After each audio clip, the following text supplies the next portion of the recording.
ELC. इस साल ISI 2018 interview question क्या था, एक शॉर्ट से ये क्वेश्चन पूछा गया था। सिंपल, बहुत ही सिंपल क्वेश्चन था।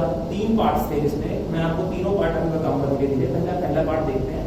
जिसमें क्वेश्चन था कि आपको एक सिंपल सा आइसोकॉन दिया था और उससे कहा था कि Q = 6 के लिए आइसोकॉन ड्रॉ करो। आई थिंक बच्चे शायद इस चीज में ये गलती न करते इसकी कहीं मोनोटोनिक ट्रांसफॉर्मेशन ले ले, क्योंकि आइसोकॉन में मोनोटोनिक ट्रांसफॉर्मेशन नहीं होता, ओनली यूटिलिटी का कॉन्सेप्ट है ये। तो ये बात ध्यान रखना, आप इसका रूप मत हटाना, इसको एज इट इज देखो। तो सबसे पहले तो आप Q की वैल्यू 6 पुट कर दो इसमें। सो मैक्स 2L 3K 6। सो मैक्स 2L 3K 36। अब इसका तुम्हें ग्राफ प्लॉट करना है और वही तुम्हारा आइसोकॉन है। तो तुम्हारा या तो 2L 36 के इक्वल होना चाहिए या फिर 3K 36 के इक्वल होना चाहिए। 2L = 36, 3K = 36. So here L will be 18 and K will be 12. तो कुछ नहीं करना, अब एक सिंपल सा ग्राफ लेना है। यहाँ पे कैपिटल लेबर, यहाँ पे आप 18, ये सपोज 12। सो L की वैल्यू 18 होनी चाहिए। L की value this is 18 and this is 12 and since it's max, so आपका ये वाला पोर्शन एलिमिनेट हो जाएगा। क्यों? क्योंकि ये हायर इंडिफरेंस पे, सॉरी हायर आइसोकॉन पे लाई कर रहा है, तो इसको मैं रिमूव कर दूंगा और इस पोर्शन को भी आपका this is the isoquant for Q = 6।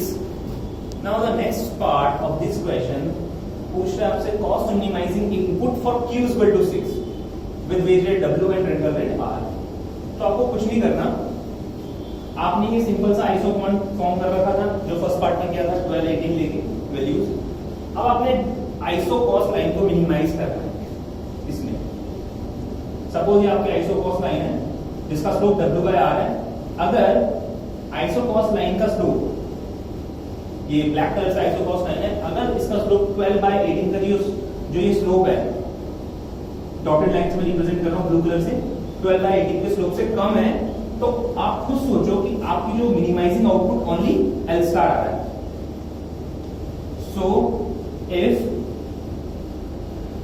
W/R is strictly less than 12/18, then you will only choose labor, that is 18,0, and otherwise if W/R is strictly greater than 12/18, तो आपका जो ऑप्टिमल पॉइंट होगा वो थोड़ा लाइन आपकी स्टीपर हो जाएगी isocost line, तो ये पॉइंट होगा।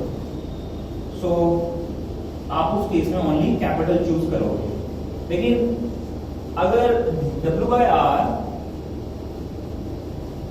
12/18 के इक्वल हो जाए तो आप इंडिफरेंट हो इस स्ट्रेट लाइन में। जो स्ट्रेट लाइन है 12 और 18 को जोड़ने वाली जो स्ट्रेट लाइन है, उसमें से आप कोई सा भी पॉइंट चूज करो तो आप उसमें इंडिफरेंट हो।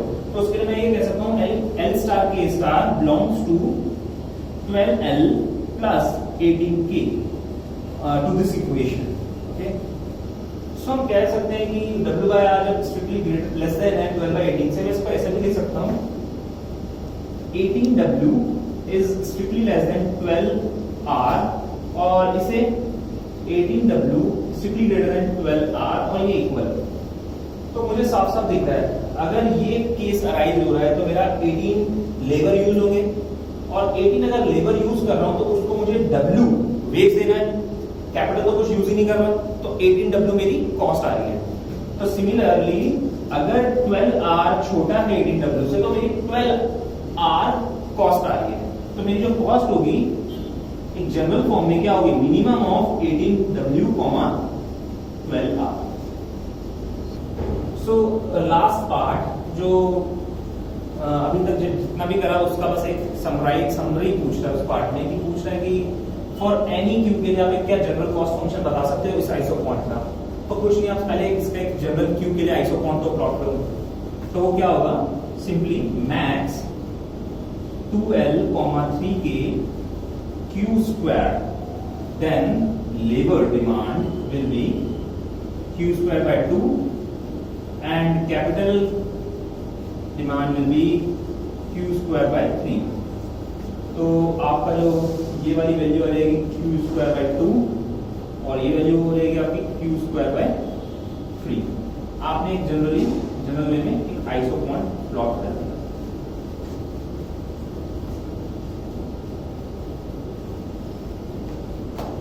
अब कुछ नहीं करना, आपने इस लाइन का स्लोप चेक करना है जो कि इन दो पॉइंट्स को ज्वाइन करने के बाद आ रहा है, और चेक करना है कि अगर W/R इस स्लोप से कम होता है तो आप क्या डिमांड करोगे, और अगर W/R इस स्लोप से ज्यादा होता है तो आप क्या डिमांड करोगे. ओके, सो L स्टार K स्टार. सो एक केस ये होगा कि आपका जो W/R है, आपके W/R की जो आइसोकॉस लाइन है वो फ्लैटर है इस स्लोप से. So in that case you will only demand Q square by 2, only labor, that is Q square by 2 comma 0. If W/R is strictly less than by Q square by 3 divided by Q square by 2 by this rule. Okay, and if otherwise W/R is strictly greater than Q square by 3 divided by Q square by 2, and then you will only demand capital and 0 comma Q square by 3. and अगर ये इसके equal होता है, if W/R is equal to Q square by 3 upon Q square by 2, then आप indifferent रहोगे हर point पे किसी पे भी पिक करने के लिए. तो आपकी इक्वेशन क्या हो जाएगी उस केस में, Q square by 3L plus Q square by 2K. This is the equation of this line. ठीक है, सो इसको थोड़ा सिंप्लीफाई करते हैं. Q square by 3 और Q square by 2 में से Q square कैंसिल आउट हो रहा है, और फिर अगर मैं इसे सॉल्व करूं तो ये हो जाएगा W/R which is strictly less than by 2/3. Okay, and फिर इसको मैं ये भी कह सकता हूं 3W is strictly less than 2R, and similarly W/R is strictly greater than 2/3 which is equivalent to 3W strictly greater than 2R, and this is in this case 3W is equal to 2R. अब next step में देखते हैं कैसे से करते हैं. सो अभी मैंने आपको एक स्टेप बताया, इसको आप 3W is strictly less than 2R लिख सकते हो, लेकिन वो भी लिख लो, उससे कोई प्रॉब्लम नहीं, लेकिन आंसर आपका इससे थोड़ा इजीली आ जाएगा. आप इसको ऐसे लिखो, W/2 is strictly less than R by 3. W/2 is strictly greater than R by 3, and similarly W/2 is equal to R by 3. अब खुद देखो, W/2 जब R by 3 से छोटा है तो आप Q square by 2 की डिमांड कर रहे हो.